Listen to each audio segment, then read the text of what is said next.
Hello, welcome back to the Polytunnel.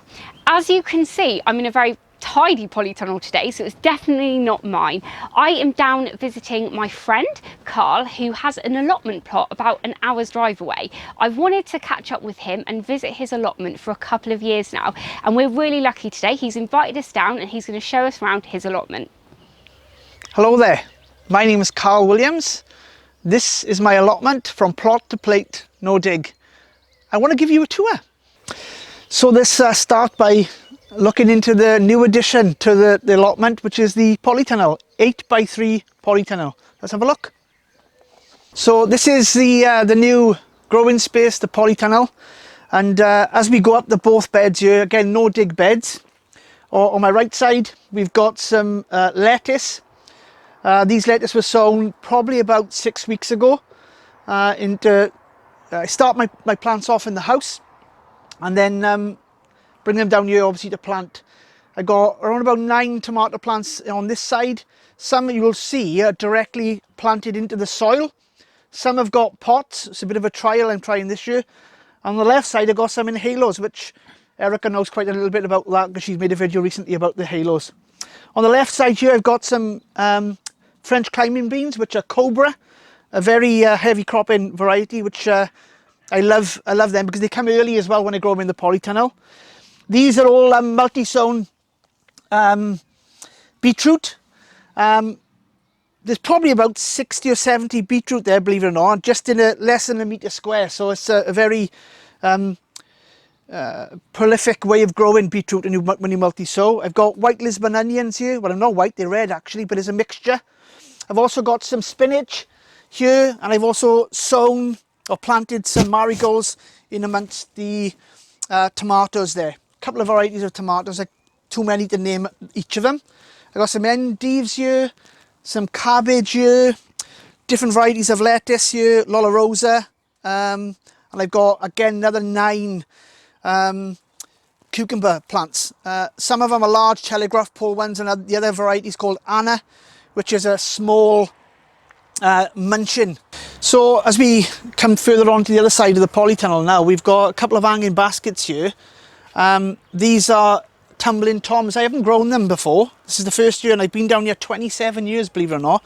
I'm the longest resident on this allotment site. So 27 years, and I've never grown tumbling tom, and I've got tomatoes on these and they're flowering really well, so I'm really happy with them.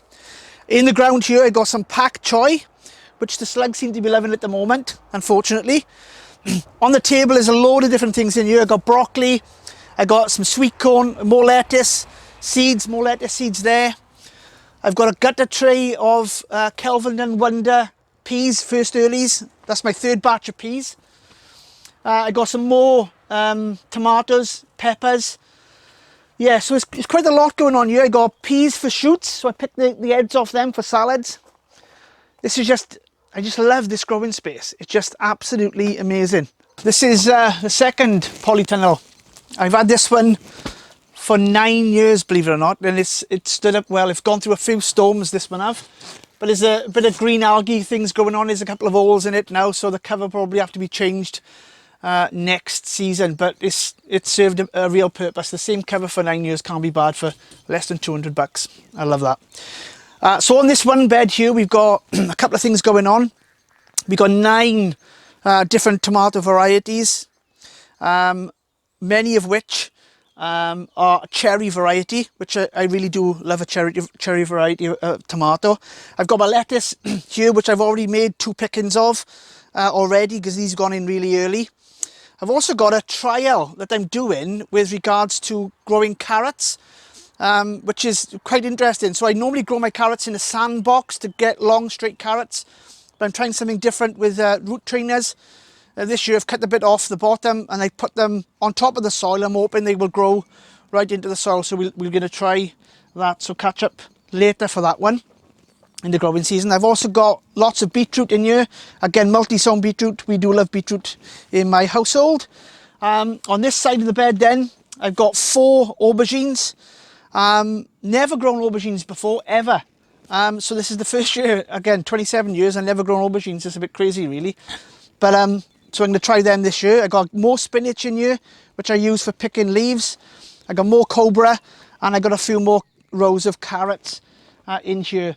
But the carrots that I'm growing internally will probably keep me going up until about December, maybe even January next year. So I just leave them in the ground because it's quite dry in the polytunnel.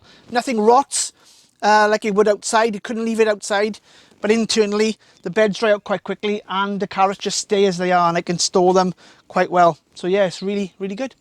So in this first bed, there's a new bed that I've built this year out of pallet collars. So this is French breakfast radish, which I absolutely adore, and they come on well. Everybody knows with French breakfast radish, they are very quick to harvest, 6 weeks, and you'll be picking these. These went in really early. I tried to put these in early and to even give them a head start. These are Cobra, again, French beans, but they don't seem to be doing very well. They seem to have lost a bit of colour. I don't know if that's because of the depth of soil or what, but we'll see what happens with them. So and this is the other bed that I've put up this year, and these are all swede. So hopefully I'll be able to do some stew packs towards the end of the year. That's the key for them. So yeah, all good stuff.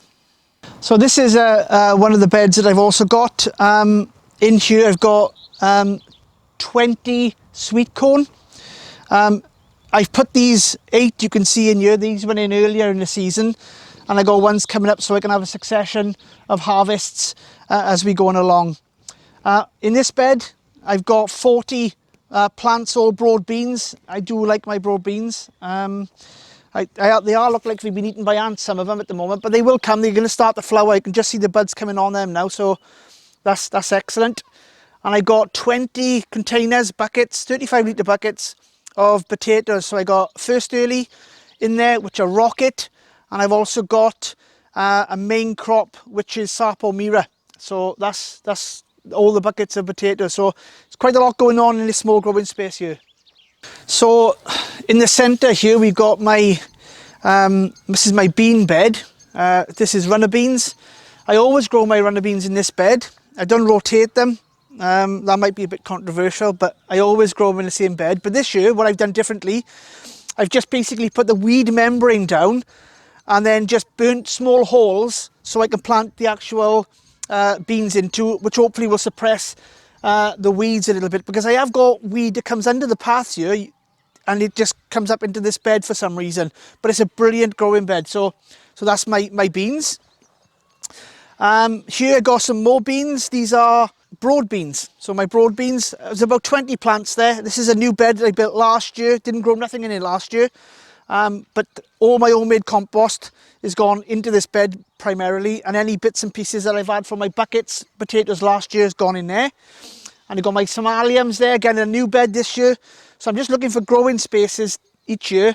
These are just basically standard stew-on onions. I think there's 40 onions in there. Yeah, so that's the onion bed there as well.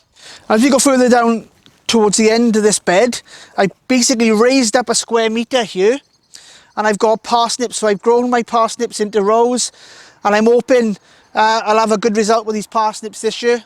So these two beds are my allium beds. I think it's about 200 onions in here in total. I got shallots in here, I got red onions, I got normal white onions. Some are grown from seed, some are grown from sets. I got garlic in here. Yeah, so these are my onion beds, and you'll see my lovely chives. I'm proud of my chives. So yeah, they were one clump and I just kept splitting them every year. So this I'm on my 3rd year for the chives at the moment. Yeah, and mustn't forget my apple blossom. I haven't had no fruit off it, but this year it's blossomed like no tomorrow. So I'm hoping to have my first pick of apples off my blossom tree, on my apple tree. I really hope that you've enjoyed having a look around Carl's plot today. Thank you so much for inviting us. I've been so inspired by his plot for so many years. So thank you so much. No, it's been a pleasure, an absolute pleasure to have you here with us. And if you don't know, Carl actually does have a YouTube channel and he's really good on Instagram as well. So I'll make sure that I put a link to his channel above in the cards now, down below in the description, so you can catch up with him as well. Thank you so much for watching. If this is the first time you're watching one of my videos, please do hit that subscribe button and ring the bell to be notified of all of your latest videos. As ever, YouTube have some videos up now on the screen that they think you'll like. So please go ahead and watch those, and I'll catch up with you in the next episode. Bye!